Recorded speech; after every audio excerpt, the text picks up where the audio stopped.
नमस्कार दोस्तों, स्वागत है आपका आपके अपने YouTube चैनल दीपक रचित कथा में।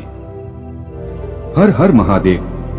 दोस्तों, पूज्य गुरु जी ने कहा कि जब भी आप अपने जीवन में बहुत ज्यादा संकटों का सामना कर रहे हो, कष्टों का सामना कर रहे हो, आपके जीवन में लड़ाई झगड़ा बहुत हो रहा हो और धन प्राप्ति के कोई भी मार्ग आपको न दिखाई पड़ रहे हो, दरिद्रता दुर्भाग्य लगातार बना हुआ है, आप बहुत मेहनत करते हैं, बहुत प्रयास करते हैं, लेकिन आप किसी भी कार्य में सफल नहीं हो पा रहे हैं। अगर आप अपना व्यापार शुरू करना चाह रहे हैं या फिर आप अपना व्यापार करते हैं और उसको अच्छे से बढ़ाना चाह रहे हैं, लेकिन आप बहुत सारे प्रयास करने के बावजूद भी व्यापार नहीं बढ़ रहा है, नौकरी आपको प्राप्त नहीं हो पा रही है, आपके घर में लगातार क्लेश बना रहता है, कोई न कोई ऐसी समस्या, कोई न कोई ऐसी परेशानी आपको घेर लेती है, तो गुरु जी ने कहा कि आपको सिर्फ 2 बेलपत्र से एक ऐसा उपाय करना है जो आपकी इन सारी समस्याओं को बहुत ही जल्द समाप्त कर देगा।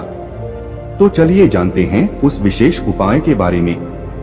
लेकिन उससे पहले अगर आप भोलेनाथ जी को सच्चे दिल से मानते हो तो इस वीडियो को लाइक करें और चैनल को सब्सक्राइब करके कमेंट में हर हर महादेव जरूर लिखें। देखिए, आप सभी जानते हैं कि यह बहुत ही पवित्र महीना चल रहा है और इस महीने का अंत अब कुछ ही दिनों में होने वाला है, इसलिए आपको कल के दिन यह विशेष उपाय जरूर कर लेना चाहिए। गुरुजी के द्वारा बताए गए 2 विशेष उपाय आपको इस वीडियो में बताएंगे। इन दोनों पारियों में से जो भी उपाय आपकी समस्या के लिए हो वो आप कर सकते हैं। चलिए अब बात करते हैं गुरुजी द्वारा बताए गए पहले खास उपाय के बारे में। देखिए, ये उपाय उन लोगों को करना है जिनके जीवन में कोई भी ऐसी विशेष मनोकामना है जो परिपूर्ण नहीं हो पा रही है, तो ये उपाय उन लोगों को करना है। इस उपाय के लिए आपको सिर्फ 2 सामग्री की जरूरत पड़ेगी। पहली तो आपको 1 लोटा जल ले लेना है। जल आप तांबे के पात्र में ले लेंगे और अपने किचन से ही ले लेंगे। आपके किचन में आरो, मटका या बाल्टी जो कुछ भी रखा हो वहीं से आपको जल ले लेना है। फिर इसके साथ आपको लेना है सिर्फ 5 बेलपत्र। अगर आपके पास बेलपत्र नहीं है तो इस समय शिवलिंग के ऊपर बहुत सारे बेलपत्र चढ़ी रहती हैं, उनमें से 5 बेलपत्रियों को उठा लीजिए और जल से शुद्ध कर लीजिए और फिर उन बेलपत्र का इस्तेमाल कर सकते हैं। बस बेलपत्र लेते समय आप ध्यान रखिएगा कि कोई भी बेलपत्र कटी फटी नहीं होनी चाहिए और बेलपत्र की दिल्ली के आखिर में जो दूत होती है यानी जो डंठल होता है वह भी नहीं होना चाहिए, उसको तोड़कर आप अलग कर लेंगे। आप सिर्फ ये 2 सामग्री लेकर आपको पहुंच जाना है शिवालय। देखिए, ये उपाय आपको पूरे दिन में सुबह से लेकर शाम तक किसी भी समय में कर लेना है। आप सबसे पहले शिवालय पहुंचकर आप एक काम करेंगे, आप जो 5 बेल पत्र लेकर गए हैं उन 5 बेल पत्रियों को एक साथ कर लीजिए और इनकी डंडियों को एक साथ पकड़ लीजिए। डंडी को पकड़ लीजिए और चिकनी साइड का हिस्सा नीचे की तरफ रहेगी और खुरदुरा साइड वाला हिस्सा ऊपर की तरफ रखिए। और फिर उसके बाद यह बेलपत्र आपको माता पार्वती का जो हस्त कमल होता है वहां पर रख देना है। लेकिन ध्यान रखिएगा कि यह बेलपत्र अभी आपको अपने हाथों से छोड़े नहीं, बेलपत्र की डंडी को आप पकड़े रहिएगा और बेलपत्र माता पार्वती के हस्त कमल वाले स्थान पर टच करा दी जाएगा, यानी स्पर्श करा दीजिएगा। देखिए, शिवलिंग जिस स्थान पर जुड़ा हुआ होता है उस चारों तरफ जुड़े हुए स्थान को माता पार्वती का हस्त कमल कहते हैं और यहीं पर आपको यह बेल पत्र टच करानी है और माँ पार्वती से अपने जीवन में चल रही समस्या को, परेशानी को दूर करने के लिए प्रार्थना कर ले रही है, या फिर आपकी कोई भी ऐसी विशेष मनोकामना हो, चाहे वो आपके धन प्राप्ति से संबंधित हो या व्यापार में बढ़ोतरी से संबंधित हो या फिर नौकरी के लिए हो या फिर विवाह के लिए, वो किसी भी प्रकार की मनोकामना है, वह मनोकामना आप माता पार्वती से बोल दीजिए और फिर यह बेलपत्र आदि आपको छोड़नी नहीं है। फिर इस बेलपत्र को उठाकर आप शिवलिंग के ऊपर समर्पित कर दीजिए और ये 5 बेलपत्रियां समर्पित करते हुए फिर से आप महादेव से वही मनोकामना बोल दीजिए जो अभी आपने माता पार्वती के हस्त कमल वाले स्थान पर बोला था। आप ध्यान रखिएगा कि बेलपत्र की चिकनी साइड का हिस्सा शिवलिंग में टच करेगा और बेलपत्र की जो डंडियां होंगी वह जलाधारी की तरफ रहेगी।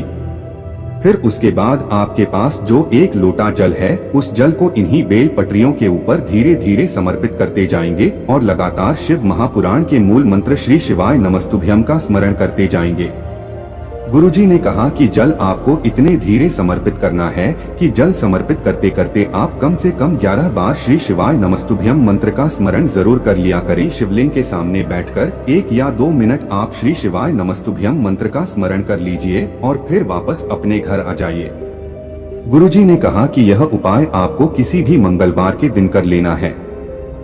अगर आपकी कोई भी विशेष मनोकामना है तो आप ये 2-3 मंगलवार लगातार करिएगा। गुरुजी ने कहा कि हम यकीन दिलाते हैं कि अगर आप ऐसा ये उपाय करते हैं तो आपकी वो विशेष मनोकामना महादेव और माता पार्वती की कृपा से बहुत ही जल्द परिपूर्ण हो जाएगी।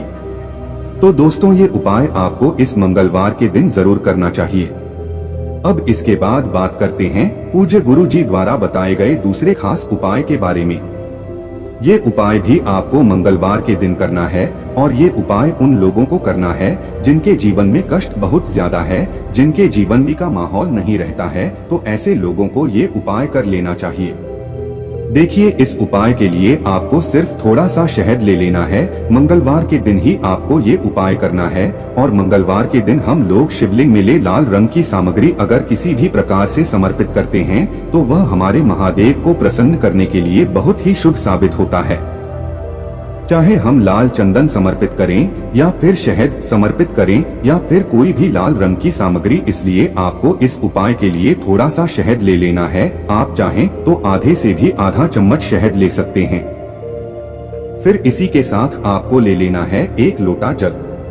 लोटा तांबे का लेंगे और इसमें जल आप अपने किचन से ले लेंगे।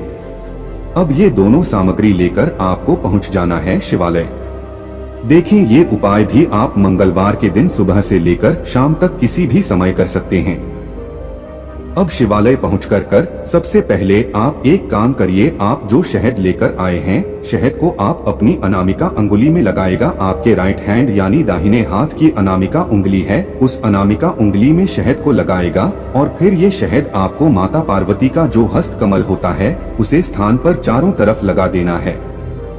देखिए, शिवलिंग जिस स्थान पर रखा होता है यानी शिव पिंडी जिस स्थान पर जुड़ी हुई रहती है, उस पूरे चारों तरफ के स्थान को माता पार्वती का हस्त कमल कहते हैं और इसी चारों तरफ वाले पूरे स्थान पर आपको ये शहद लगाते जाना है और श्री शिवाय नमस्तुभ्यम मंत्र का स्मरण करते हुए आपके जीवन में जो भी लड़ाई झगड़े होते हैं, चाहे आपके पति से लड़ाई हो रही हो या फिर आपके बच्चों से लड़ाई हो रही हो या फिर आपके घर में किसी भी प्रकार से शांति नहीं बनी रहती है, किसी न किसी प्रकार का संकट आपके जीवन में बना रहता है, तो संकट का उस समस्या का स्मरण करते हुए आप कटी भाग में यानी माता पार्वती के हस्त कमल में चारों तरफ ये शहद लगा देंगे और शहद लगाते हुए आप श्री शिवाय नमस्तुभ्यम मंत्र का भी स्मरण कर लेंगे। उसके बाद आपके पास जो 1 लोटा जल है, उस जल को धीरे धीरे शिवलिंग के ऊपर समर्पित करते जाएंगे और श्री शिवाय नमस्तुभ्यम मंत्र का स्मरण करते जाएंगे। गुरुजी ने कहा कि अगर हम मंगलवार के दिन इस विशेष उपाय को करते हैं तो हमारे जीवन में किसी भी प्रकार से अगर अशांति फैल रही है या हमारे जीवन में कष्ट क्लेश अशांति इस प्रकार का माहौल बना रहता है, तो महादेव की कृपा से हमें बहुत ही जल्द अपने जीवन में सुधार मिलना शुरू हो जाएगा। दोस्तों, आज के लिए बस इतना ही।